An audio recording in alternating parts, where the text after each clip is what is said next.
Thank you, everyone, for being here. I hope you're all enjoying the SAFE Summit. I sure am. I think this event's at a critical time as we see this policy-induced energy transition. At the same time, we have geopolitical activities and behavior and constraints that are reoriented that market formation. And I'm delighted to moderate this panel of some of the key officials who are really the crux of this, financing this energy transition from the U.S. government point of view in the midst of this geopolitical conflict. And to that end, I'd like to first bring on the stage Stephen Boyd.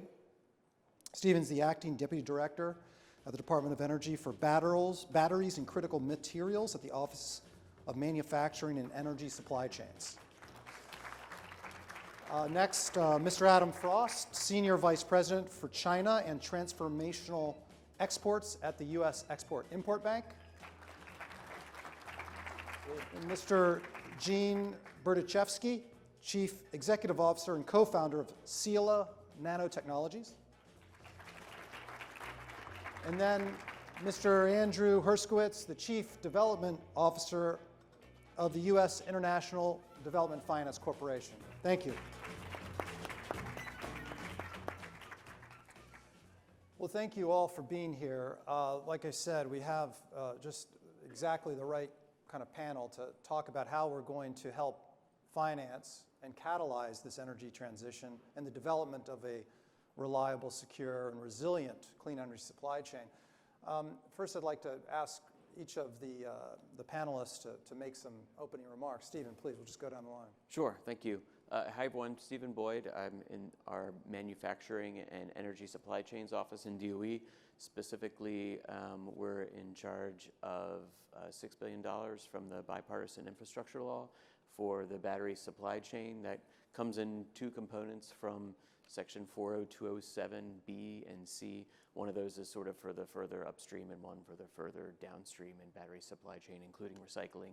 We made a number of award announcements selection announcements, I should say, this past October, including Sila, congratulations. And we're excited to continue executing on these funds. We announced $2.8 billion from our side from DOE, so we still have another 3.2 to go. We're hoping to make another announcement in terms of a coming funding opportunity, perhaps over the summer. So thank you, glad to be here, and move it along here. Absolutely. Thank you. Please, Adam. Frank, thank you again for the opportunity, and my compliments again to the SAFE Summit and everyone here for what a fantastic and timely event. So Adam Frost, I'm the Senior Vice President at EXIM for the China Transformational Exports Program, but I'm representing the entirety of the bank today. So for those who aren't familiar with us, we are America's only export credit agency. Typically what we are known for is our foreign buyer finance program. For any of the companies in the audience here today, if you are exporting goods or services and you need debt finance to help get that over the finish line, so your foreign buyer needs some finance to help get you there, EXIM is a tool at your disposal to consider opportunities for where we can help make that sale and help the world buy American. And the other thing which we'll talk more about today, I'm sure, is EXIM recently launched our new Make More in America initiative, which is a domestic finance program. So in this example, for US companies or any foreign company looking to expand in the United States, we can do debt lending domestically, provided you have an export nexus. And I won't help put you to sleep with all the details that go into that. But effectively, yeah, we have a new product on the street where we're able to help grow out the supply chains here in the United States, regardless of ownership, provided that there's an export nexus with it. And so my particular piece of the puzzle is we work very closely. Energy storage is a mandate from Congress for us to focus on. So energy storage, energy efficiency, and renewable energy, which I think are very timely and appropriate for this conference. So I'd say, again, compliments on a great conference. I'm already out of business cards, which means that it's going pretty well so far. But we look forward to connecting with anybody here today for good opportunities. Yeah, thank you, Adam. Gene, please. Great, thanks. Yeah, and thanks for having me. I'm Gene. I'm the co-founder and CEO of Sila Nano. We're a next-generation battery materials company. We make a silicon-based anode today that replaces the graphite that's in lithium-ion batteries. We are commercial in products in the market, and we're building an automotive scale factory domestically in Washington State, Moses Lake, Washington, with the help of the DOE. We received a $100 million award under the bipartisan infrastructure law to build this plant. We've been around for about a decade, and we'll begin shipping in cars with our partner Mercedes, who's announced us as a supplier last year. So we represent kind of the other side that these gentlemen are trying to fund, and a success story. We've been working with our DOE for over 10 years now, starting with ARPA-E in the very, very early days, kind of funding the moonshot ideas that are now coming to fruition here. Thank you. Please, Andy. Great, thanks. Good morning, everyone. I'm Andy Herscowitz. I'm the Chief Development Officer at the U.S. International Development Finance Corporation, which is the U.S. government's development finance institution. We provide financing to companies that are making investments overseas, primarily in developing countries, although we have special authority to make some energy-related investments in Europe as well. We have a $60 billion ceiling. We provide debt ranging from $1 million to $1 billion per transaction. We can make equity investments in transactions as well. We have a small technical assistance window. We provide political risk insurance, provide loan guarantees as well, with a primary focus on looking at how we can promote development in U.S. foreign policy overseas. So the range of areas that we invest in relevant to this particular summit is everything from inputs, and we have an equity investment in a mining company that has a nickel mine, and that's looking at expansion globally as well. And we're looking at other opportunities in the mining sector. We provide financing at the manufacturing level as well. So First Solar, the U.S. company, is manufacturing their thin film panels in India. We provided them with $500 million of financing. And then we finance renewable energy projects as well, solar, wind, geothermal, you name it. So we're involved in all aspects of financing in developing countries. Thank you. Thank you, guys. Adam, I'd like to start with you. Your office was newly created in 2019, if I'm correct. That's correct. And you just talked about this new offering, which I was unaware of in terms of the Invest in America. What was the catalyst for that? And are there particular areas, you mentioned energy and energy storage. Could you give us an example of a kind of, because obviously we're talking about kind of reshoring the supply chain here and the development of this clean energy industry in the United States or North America. How do you prioritize or preference, and how does that industry focus dovetail with your title of China Transformation? Absolutely, it's a great question. So a quick 101 on the history of the program. So when Congress reauthorized EXIM in December 2019, they mandated the creation of a program that, to skip through all the buzzwords, really does two things. On the one hand, for U.S. exporters competing for overseas market share, our job is to help level the playing field so that your foreign buyers are making their decisions on quality and price and not just price, right? At the same time, they gave us a list of 10, we call them transformational export areas, where Congress wants to ensure America's comparative leadership in these areas. And so we look at each of these areas as a value chain, so not just an end product, but as the whole value chain, left and right, upstream and downstream. And so we look for opportunities to help enable and support the export of those goods and services in that value chain to help grow American businesses.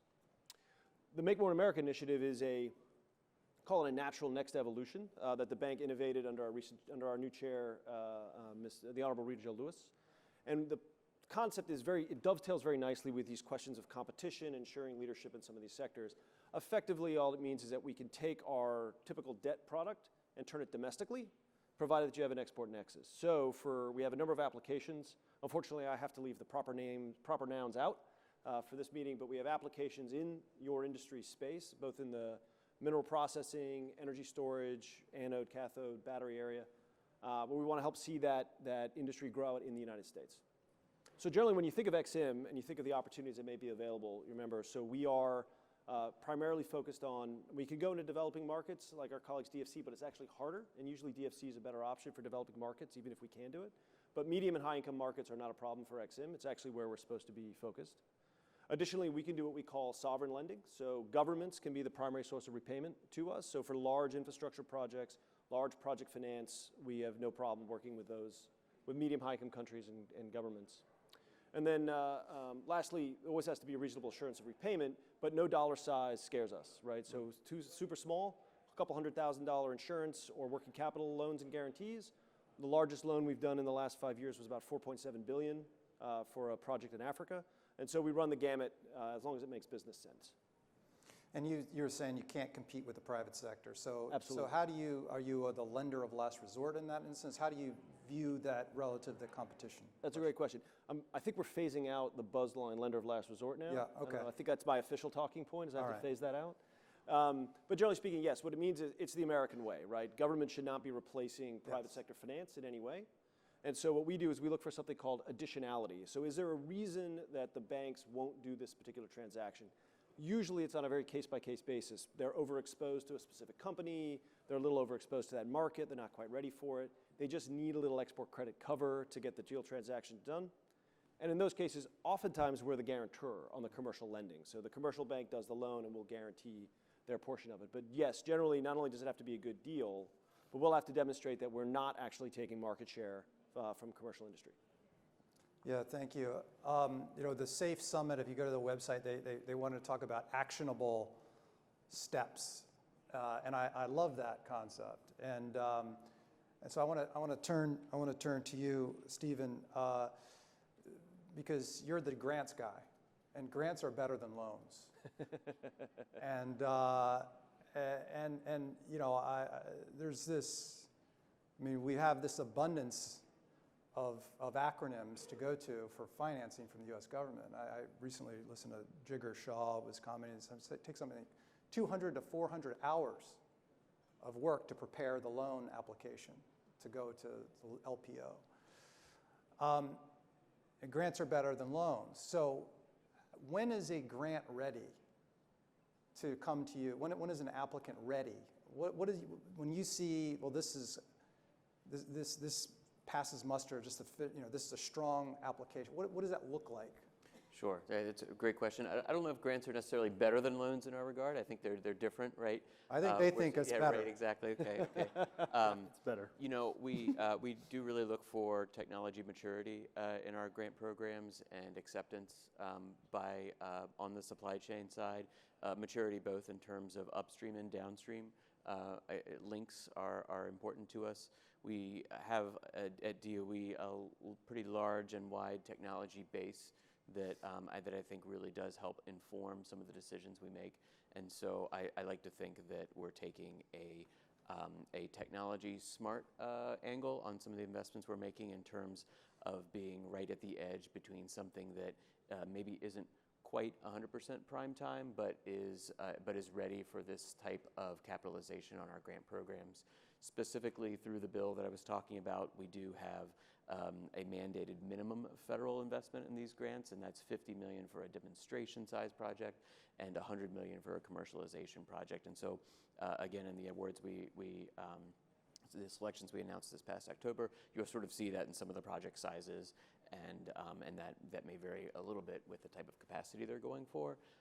But generally, that's the type of outlook we have, is that we want to play well between what is ready for the type of capital that might be a loan, that might be multiple hundreds or even $1 billion. We've seen some of these announcements, and some of our grants, which tend to be in the, say, 100, 200, maybe $300 or $400 million range. And in those, is there a match that you're looking for? Yeah, minimum 50% federal cost minimum share for 50%. these, as they're considered deployment projects. Okay.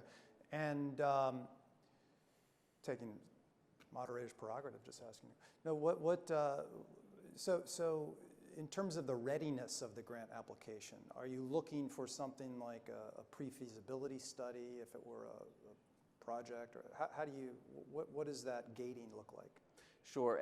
I would hate to prescribe it, because I think we get a number of different projects kind of across the battery supply chain. And so I don't think that there's maybe a single or perfect example, but certainly things like site selection and or maybe a couple sites selected, right? Definitely data from a user or pretty advanced in terms of testing and readiness from a product perspective. Things like this are going to help to show that it's ready for this type of investment, because certainly there is a risk on our end as well as the company that's putting forward the cost share. Yeah, that's great. I appreciate that. Gene, you, your company I think it's a great story, and we were talking a little bit about it. I mean, I think one of the things that we should be focused on is kind of that leapfrog technologies. Yes. We can't recreate, nor would we ever want to recreate the Chinese model or supply chain. We want to do it better, and I think your company. And full disclosure, I'm wearing my Whoop. They make the batteries for the Whoop, which I have to say, it lasts a long time. I don't have to recharge it, days. The processing of the information is a problem for me. It takes too long for that, but the battery. That's not his. That's not yours. That's a software problem. Yeah, Kyle, I'll talk to Tim Cook tomorrow about that. But no, it's very good. It's a good product. You've been at this, and I think you were nodding that grants are better. Yes. Right, so he can say that.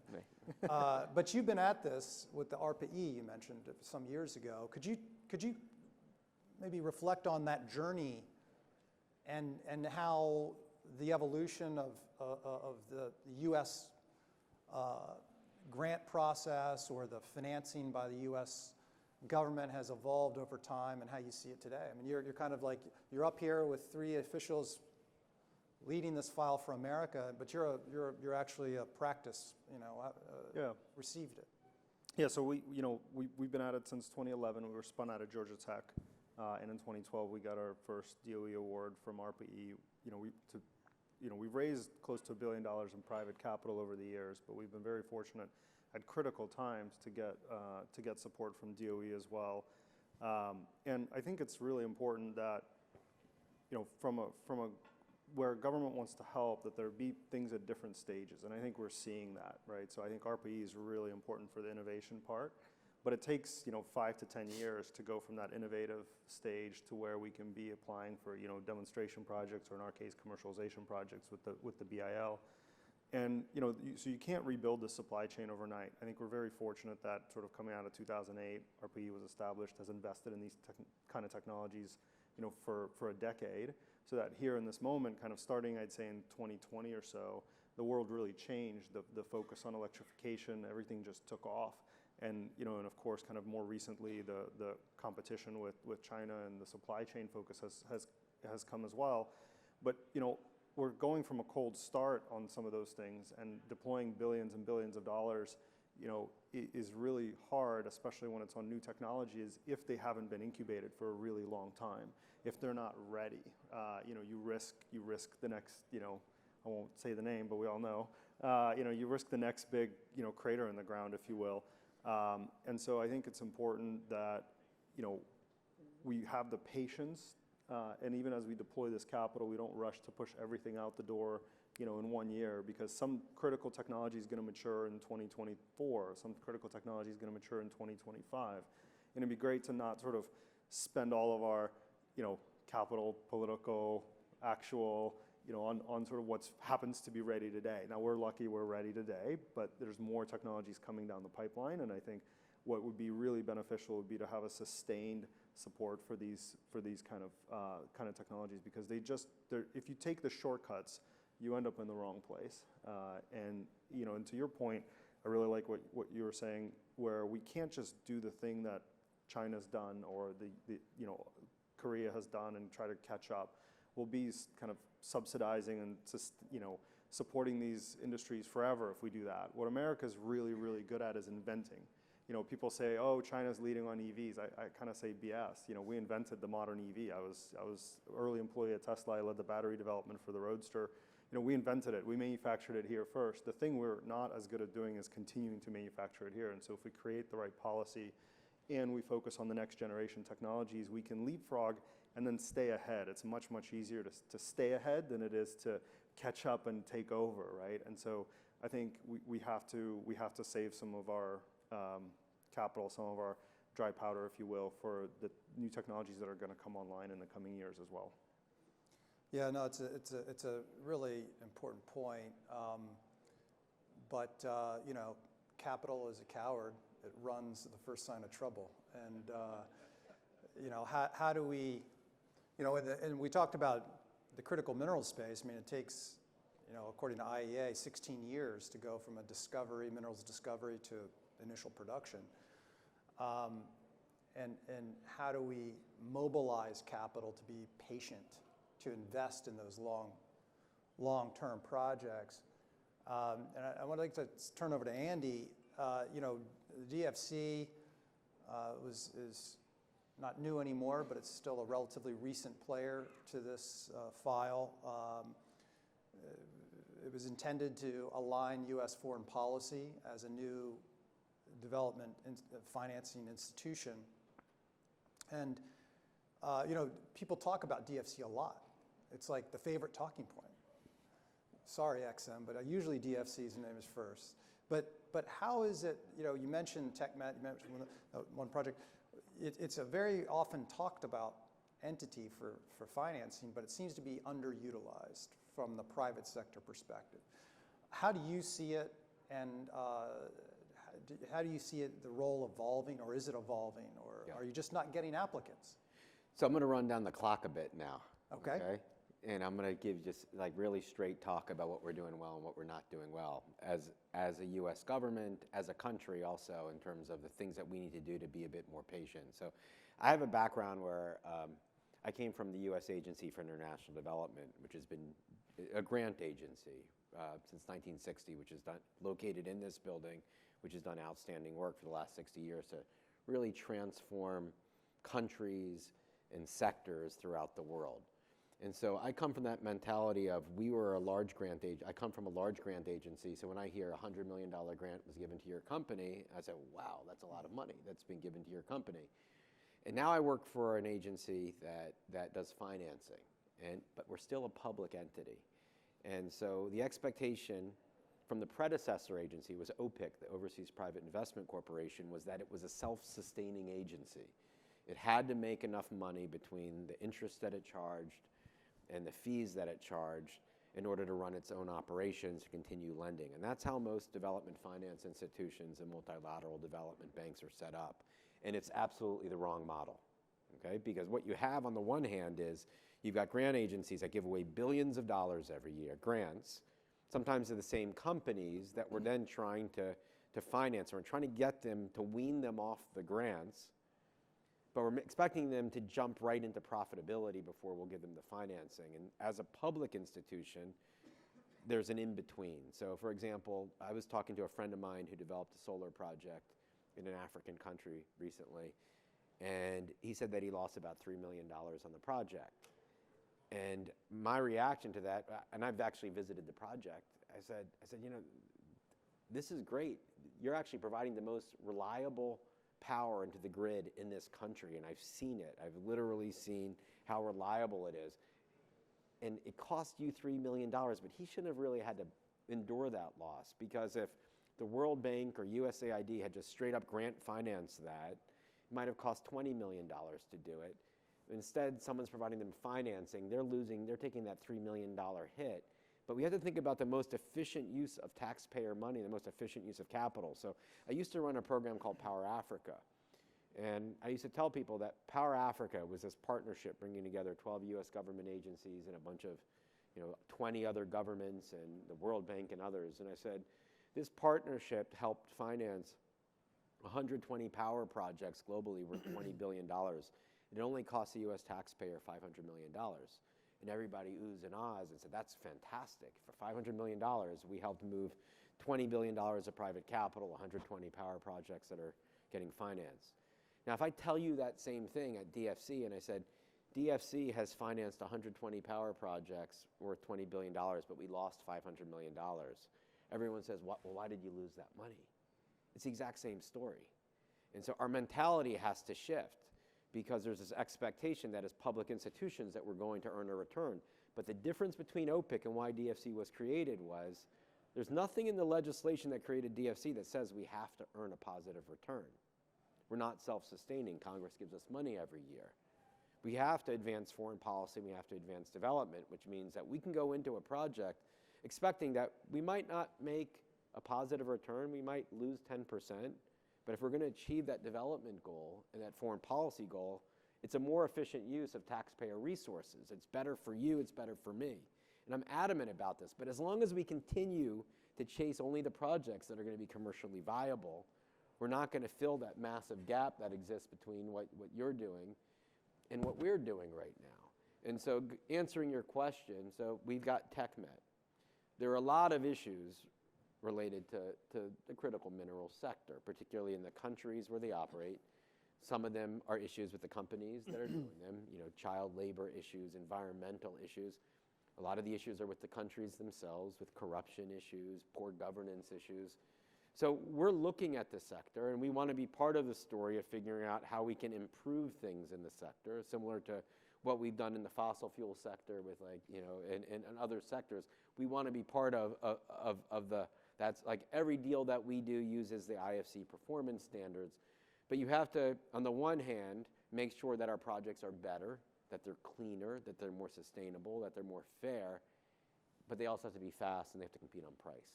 So it's always a struggle between whether someone's going to go to the PRC, which will be faster, might be less expensive. It won't be the same with respect to the standards that you need, but our role is long-term sustainability, and that's what we're looking for. We've got a team on the ground right now in the Democratic Republic of Congo, like as we speak, that the purpose of their trip is to look at investments in critical minerals. But I'd be lying to you if I didn't tell you that it's an uphill battle to find the right investments that we can make. What is thank you for that and that background. That was really helpful. How do you, in terms of seeing a project, a critical minerals project, a mining project, how do you test? You mentioned the PRC. Is it one of your criteria? Obviously, things like child labor and these standards, we should never, again, as I said before, we can't, nor should we ever try to recreate the Chinese supply chain. So that's a given. But what if the customer is China? How does that look into factoring into how DFC looks at a project?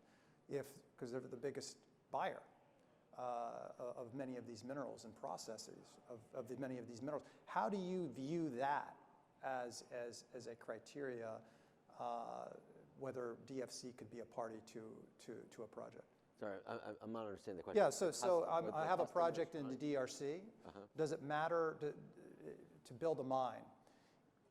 Do I have to have my offtake predetermined before DFC enters? How do you address, in most instances, the offtaker in the DRC will be China.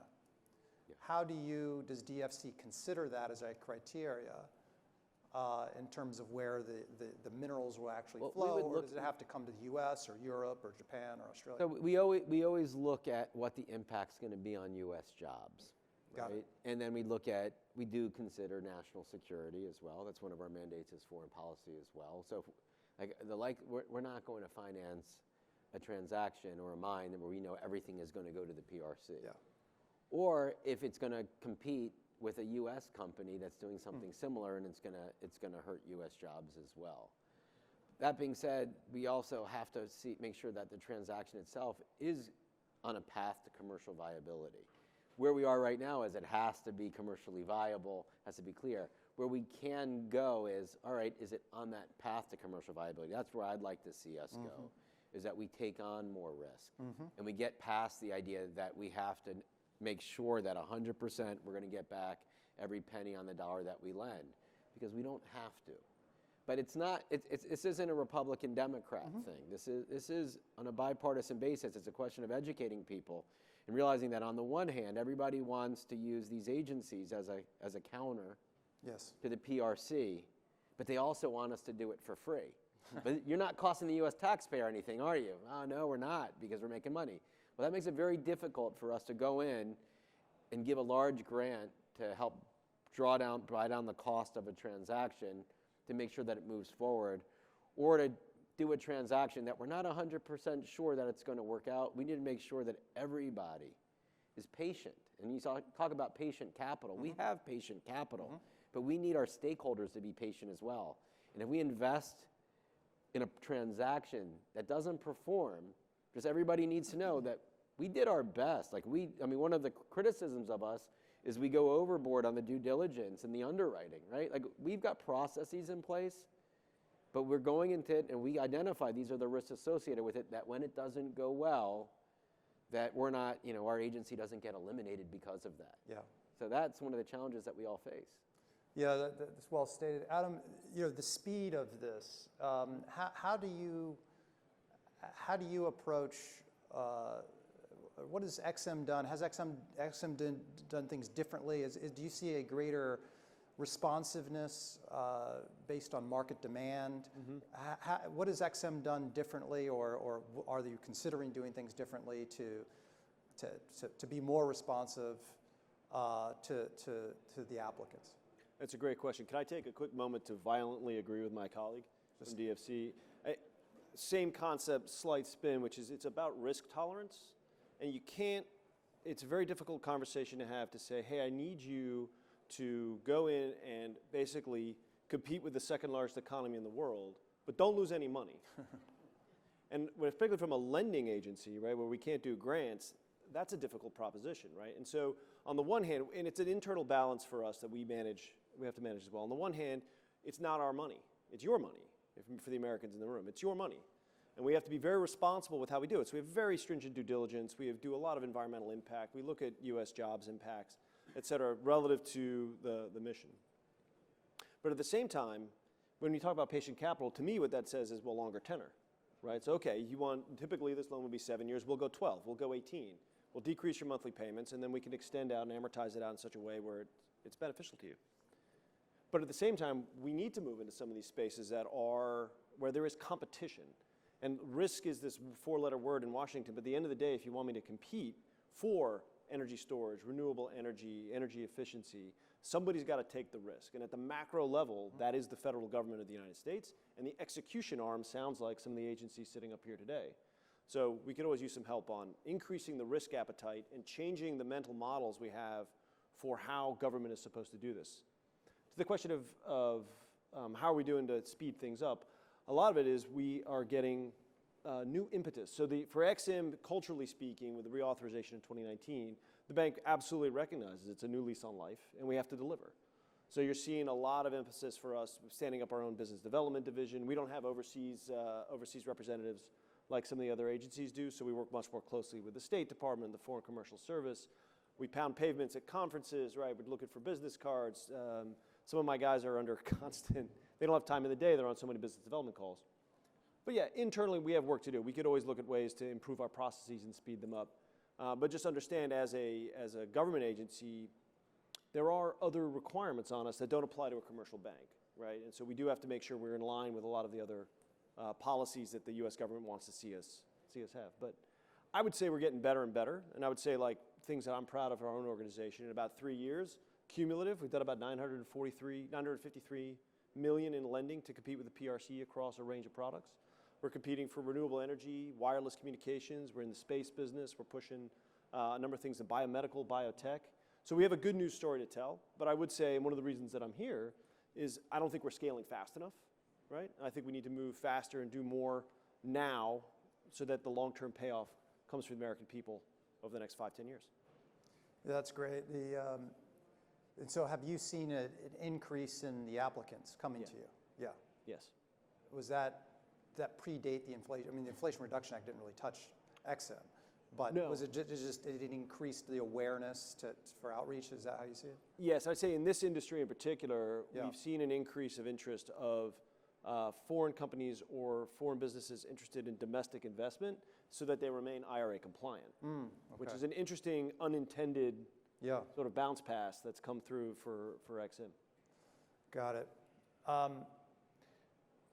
Stephen, how do you, when you look at, we talked about some mostly international focus. Is DOE looking to grants elsewhere, or is it all in the United States?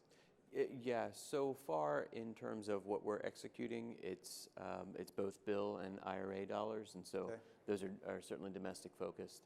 I think in terms of so that's the specific grants and the projects that we're looking for and that we're executing on, right? But definitely this comes up, and I think that's part of the same sort of narrative that we're seeing here, right? Which is it is kind of a whole world effort, and so we have our little slice of the pie for these grant projects, but it's going to be it's playing in the same pool, so to speak. Will you look at?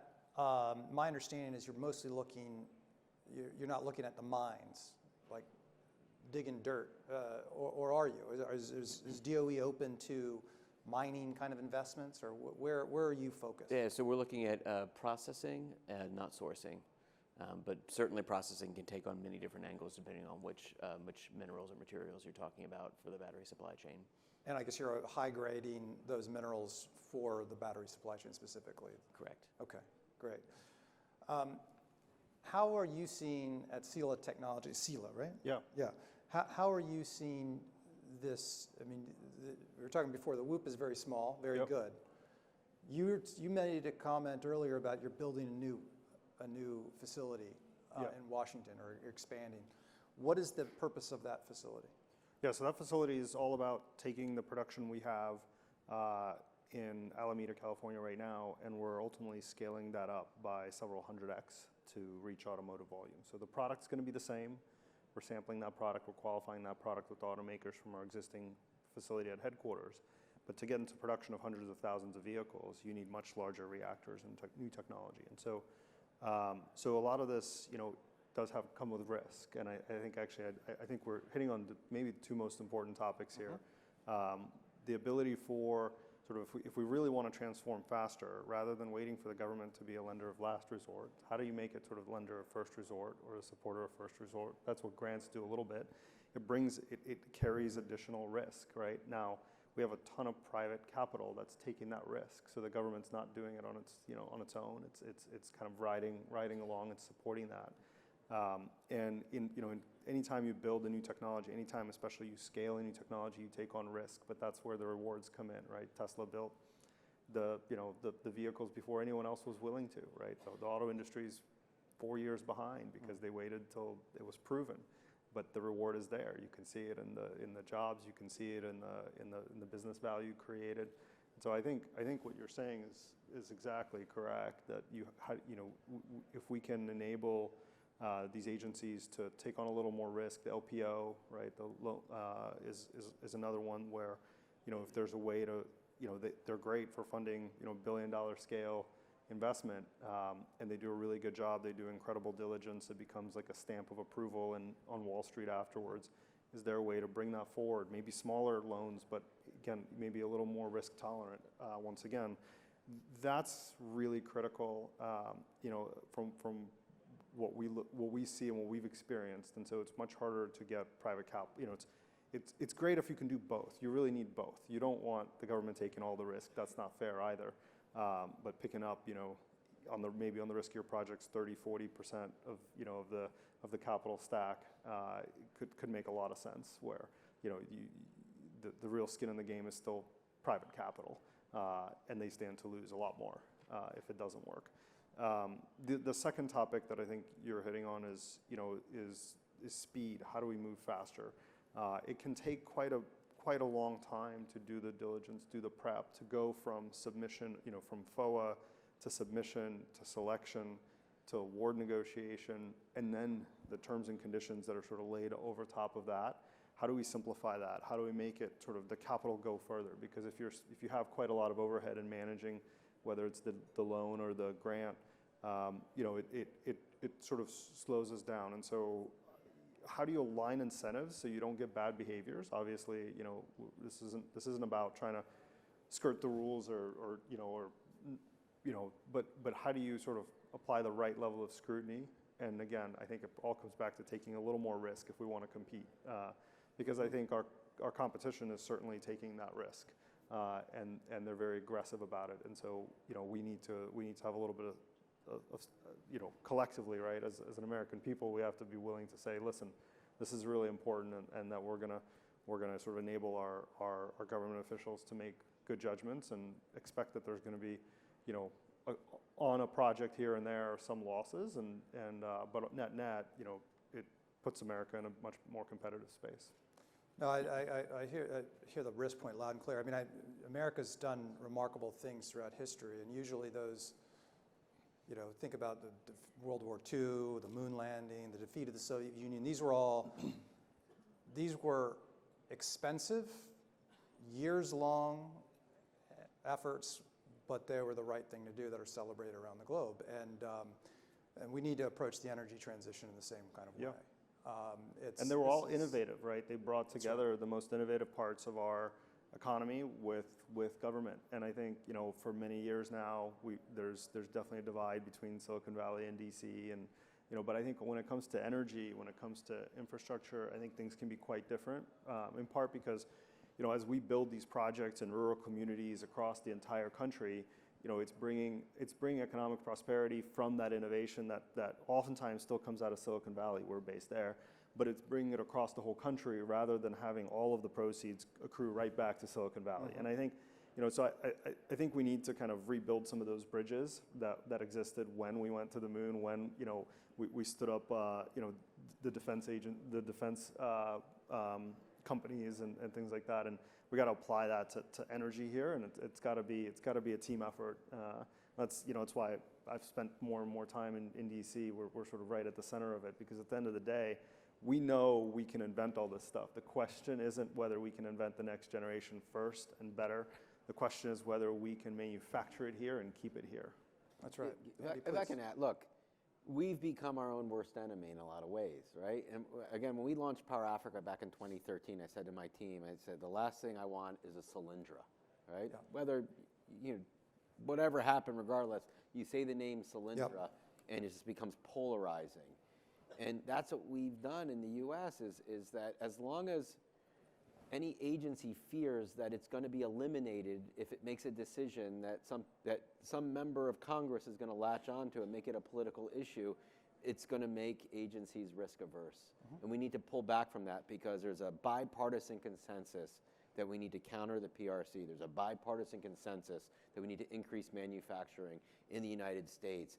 And if we can take a lot of that goodwill that exists and get it almost like an agreement that we're not going to attack the agency, where maybe an investment doesn't work out the way that it works out, then we will just take off as a country. Every entrepreneur that I know that I'm friends with will tell you that sometimes it took them 10 years to figure it out. They've had a whole series of failures before they had the success. And as Americans, we need to do that. We need to be more entrepreneurial and accept that there are going to be some failures, but if we don't have any of those failures, we're never going to enjoy success again. And I think we have to just remind this room and rooms like this that for every Solyndra, there is a Tesla. And I think if you ask, do we take that trade one more time? Do we take every time, the answer has to be yes. And so I think, when Solyndra happened, that wasn't true yet. But today that's true, and that should be, we should say both those names together in the same sentence every time and ask the question, do you want this or not? And I could also add, pile on top of the cheering, is that what we're finding is that when we help U.S. companies compete against the PRC for third country market share, what we're finding is that we don't actually have to race to the bottom dollar for dollar. I don't have to offer concessional financing and go completely to the place. The quality of the goods and services that your companies are making carry the day. They just need a little help. They just need a little flexibility on the credit side, and then it's good business. Because what we're finding, our organization is very proud of the fact that when we help support a U.S. export to a country, right, when you turn the switch on at the end of this, it works. You can carry the debt load. It provides benefit to the companies that provide it into your project, and it does what you thought it was going to do. And that is a very powerful narrative. So as we build up in the United States the manufacturing capacity and the export capacity, I think it is a very fair game to compete for third country market share, be it in the developing world, in the middle income high markets. Like it is a story that is, I think, gaining traction in Washington, and I think getting back out into the world, making it here in America, and then pushing out into the world is a good story that is gaining a lot of traction. And I'm involved in a variety of companies doing projects all around the world, and I can assure you that many of these countries are ready for U.S. investment. They're desperate for it. They don't want to continue their dependence on China. They went down that road. It hasn't worked out very well. Truly roads to nowhere. I've seen those highways. They're literally just highways to nothing. And they're looking for U.S. investment or Western investment. So the time is now, and so I was delighted to you guys your contributions. I was on that point though, Adam. We're and Andy mentioned DFC. The organization and the lending standards are aligned with kind of World Bank standards. The purpose of which is it's good standards, but also that you potential to have blended finance, notionally anyway, with some other IFIs, as it were. Do you work with other national export banks or the JBICs of the world or JOGMECs, the Japanese? How does that work for you? Absolutely. So two parts to this, two-part answer. Yeah. We co-finance, parallel finance, sequential. We do all of it with other export credit agencies or other financing institutions globally, commercial banks. Large project finance will take a portion relative to the U.S. content. They'll take another portion, right? Okay. So those ideas are bread and butter. We do it all the time. Usually with the other export credit agencies, we're helping each other's exporters get a piece of a project overseas for large exports. The other piece is we abide by, if you're not familiar, the OECD arrangement on export credits. And while that does constrain the flexibility with which EXIM may want to approach certain projects, it's a constant internal discussion with us.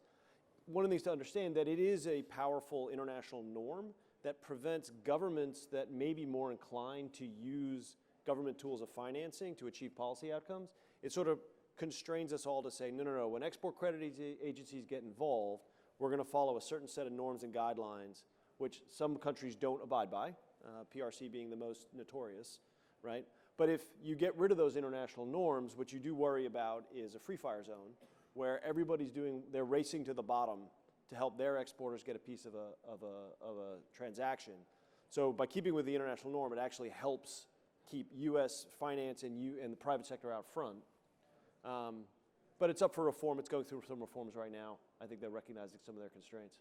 Got it. We're about out of time, but I wanted to ask Steve, as you look at you mentioned you made a variety of grants already. How much dry powder do you have?